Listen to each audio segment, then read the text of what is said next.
दरवाजे पर दस्तक देने वाला साया अजनबी दस्तक रवि थी अपने नए घर में अकेला रह रहा था। यह एक पुराना बंगला था जो शहर के किनारे सुनसान इलाके में था।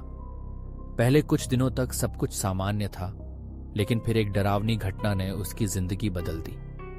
रात की पहली दस्तक रात के 2 बजे थे। रवि अपने कमरे में लेटा हुआ था जब अचानक दरवाजे पर दस्तक हुई। ठक ठक ठक। रवि चौंक गया। इतनी रात को कौन आ सकता है? उसने धीरे धीरे जाकर दरवाजे की छेद पीप होल से बाहर झांका, लेकिन वहां कोई नहीं था। वह सोचने लगा कि शायद यह उसकी गलतफहमी थी और वापस सोने चला गया।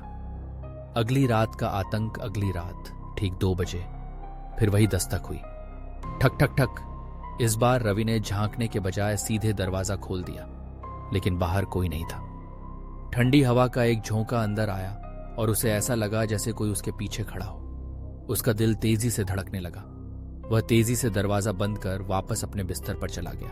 साया दिखना शुरू हुआ। अब हर रात ठीक 2 बजे दरवाजे पर दस्तक होने लगी, लेकिन एक रात रवि ने कुछ ऐसा देखा जिससे उसका खून जम गया। जब उसने पीप होल से झांका तो उसे एक परछाई दिखी, एक लंबी काली आकृति बिना चेहरे की। कौन हो तुम?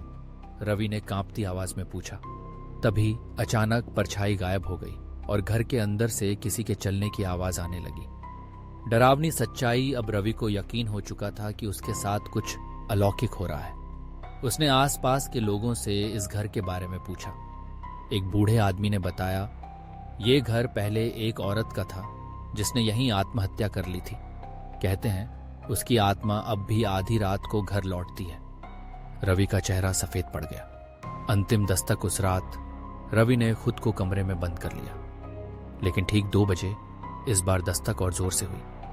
ठक ठक ठक। और फिर दरवाजा अपने आप खुल गया। अंदर दाखिल हुई एक काली परछाई जिसकी आंखों से लाल रोशनी निकल रही थी।